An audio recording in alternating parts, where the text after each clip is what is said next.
Actually আমার breakup হয়েছে যে 10-15 দিনই হয়েছে। আমি জানি না সে এটা দেখবে কি না, বাট আমি তাকে ভালোবাসি, প্রচুর ভালোবাসি। আসলে ভালোবাসাটা হচ্ছে এমন একটা জিনিস, এটা হচ্ছে ভাগ্যের উপরে ডিপেন্ড করে। আমাদের কাছে মানে আমি আমার ক্ষেত্রে যদি বলি, আল্লাহর রহমতে আমার কাছে সব আছে, শুধুমাত্র যেটা নাই সেটা হচ্ছে একজন পুরুষ মানুষের ভালোবাসা। ভালোবাসা দিবস অ্যাকচুয়ালি আমার জন্য না। অ্যাকচুয়ালি সত্যি বলতে আমি আজকে 15 দিন পর বাসা থেকে বেরোইছি, মানে 4 দেওয়ালের ভিতরে 15 দিন ছিলাম। অ্যাকচুয়ালি আমার ব্রেকআপ হয়েছে যে 10-15 দিনই হয়েছে। তো আমার ফ্রেন্ড আমাকে অনেক বলতেছে বের হওয়ার জন্য যে কালকে ভালোবাসা দিবস। অ্যাকচুয়ালি এটা আমার জন্য না, তাও চিন্তা করলাম যে যেটা চলে যাওয়া সেটাকে আমরা যতই চেষ্টা করি সেটা ধরে রাখা সম্ভব না, তো সবকিছু বাদ দিয়ে নতুন করে শুরু করতে হবে, এইটা চিন্তা করে বের হয়ে গেছি। আজকে যা শুট করব চলে যাব, কালকে আর বের হব না আমি। তার জন্য আসলে আমার কোনো মেসেজ নেই, কারণ সে যদি আমাকে ফিল করতো বা ভালোবাসতো তাহলে সে আমার খুব বাজে অবস্থার মধ্যে আমাকে ছেড়ে চলে গেছে, রেখে চলে গেছে। আমি জানি না সে এটা দেখবে কি না, বাট আমি তাকে ভালোবাসি, প্রচুর ভালোবাসি। দেন আমি তাকে কখনো ভুলতে পারবো কিনা আমি জানি না। ভুলে যেতে হবে, না ভুলতে পারলে তো মনে করেন লাইফ গোছানো যাবে না, সম্ভব না এটা। আমরা তো আর একজনের জন্য ক্যারিয়ার শেষ করে দিতে পারবো না। আমাদের সামর্থ্য আছে, আমরা কাউকে ভালোবাসতে পারি, ভালোবাসবো, কিন্তু যদি সে সেটা না বুঝে, সে যদি থাকতে না চায়, তাকে হাজার রকমের বোঝানোর পরেও তাকে রাখা সম্ভব না।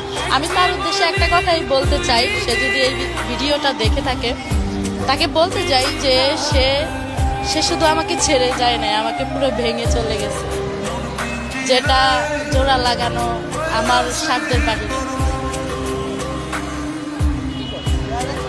আমি জব করি, পাশাপাশি মিডিয়াতেও কাজ করি, আর এই তো আমি একজন লেডি বাইকার। আর কিছু না। রিশা, বয়ফ্রেন্ডের নাম বলা যাবে না।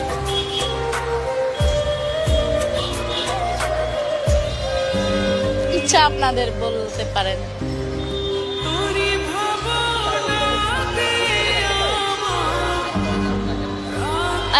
আমি সত্যি কথা বলতে, আমি তার সাথে যখন আমার ব্রেকআপ হবে এমন একটা অবস্থা, তখন আমি আসলে আমার ফোনে এখনো ছবি আছে, আমি দেখাইতে পারবো। আমি ফ্লাওয়ার গাছ আছে না, গাছ কিনছি, একদম কলি থাকা অবস্থায় ওই গাছ কিনছি, 5টা গাছ কিনছি আমি চিন্তা করলাম যে ভালোবাসা দিবস আস্তে আস্তে আমার এই গোলাপগুলা ফুটে যাবে, তখন এই গোলাপগুলা নিয়ে আমি তাকে দিব। আমার গাছে আমার পালা গাছ, যে গাছটা আমি যত্ন করে, ফ্লাওয়ারটা যে গাছ থেকে বেরোইছে সেই ফ্লাওয়ারটা আমি তাকে দিব। কিন্তু আমার গাছের ফুল ফুটছে, ইভেন আজকেই ঝরে পড়ে গেছে পাতাগুলো, স্বপ্নের মতো দেওয়া হলো। আমি তার জন্য ফুল কিনে রাখতে চাইনি, আমি তার জন্য যত্ন করে ফুল বড় করেছিলাম।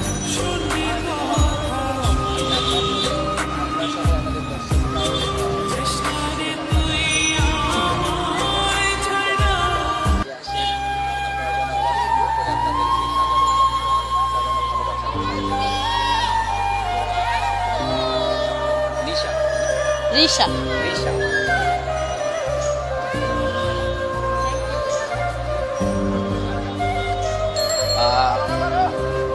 আমরা আপনাকেই বলছি, রিশা যাকে পছন্দ করে, যদি আপনি আমাদের ভিডিওটি দেখে থাকেন আর আপনি যদি রিশার কথাগুলো শুনে থাকেন, যদি সম্ভব হয় আমরা চাচ্ছি আপনি আবার রিশার কাছে আসেন এবং আপনাদের যে সুন্দর ভালোবাসা এটা আরো সুন্দর করে সাজান।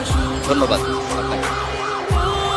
যদিও সে আমার থেকে অনেক দূরে, যদি সে ভিডিওটা দেখে থাকে আমি তাকে বলবো যে এই ফ্লাওয়ারটা তার জন্য, বিশ্ব ভালোবাসা দিবস উপলক্ষে তার জন্য রেখেছি। Happy Valentine's day.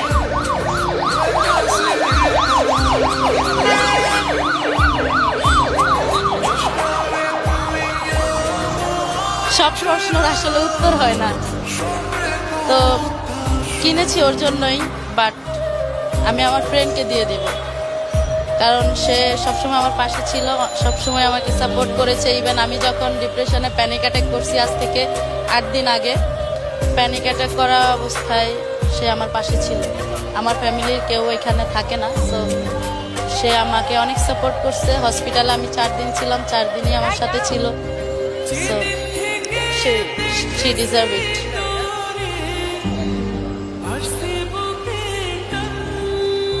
আসলে প্রেম কেউ কেড়ে নিতে পারে না। যে মানুষটা আমার, হ্যাঁ, তার যদি ইন্টেনশন থাকে থাকার, তাকে অন্য কেউ কেড়ে নিতে পারবে না। সবকিছু হচ্ছে নিজের মধ্যে। ফর এক্সাম্পল, আমারও অনেক মানুষ আছে যারা আমাকে পছন্দ করে, চায়, ভালোবাসে, প্রপোজ করে, কিন্তু আমি কি চাইলে সবার হতে পারবো? এটা পসিবল না। তো ভালোবাসা একজনের প্রতি হয়, এক মনে দুইজনকে জায়গা দেওয়া যায় না। এক মনে কিন্তু একজনই থাকে, একজনকেই ভালোবাসা যায়, একজনকেই ভালোবাসবো, আর ওই একজনকে না পেলে অভিযোগ তো থাকবেই। অনেক, প্রতি রাতে আমি কান্না করি। আমি ঘুমাই সকাল 7টায়, আর রাত কেটে যায় আমার কান্না করতে করতে। বাট এটা আমার আসলে, এগুলা বলতেছি, আমি জানি না আমার বলা ঠিক হচ্ছে কিনা, কারণ এগুলা তো একান্তই পার্সোনাল, নিজের। এগুলা বললে যারা যারা আমাদের হেটার্স, তারা হচ্ছে এগুলা নিয়ে আরো মজা নেয়, হাসি ঠাট্টা করে। তো এগুলা বলা ঠিক হচ্ছে কিনা আমি জানি না, বাট আপনি যেহেতু প্রশ্ন করলেন তাই সত্যিটাই বললাম। আমি আজকে অনেকদিন পরে আমার রুম থেকে বের হয়েছি।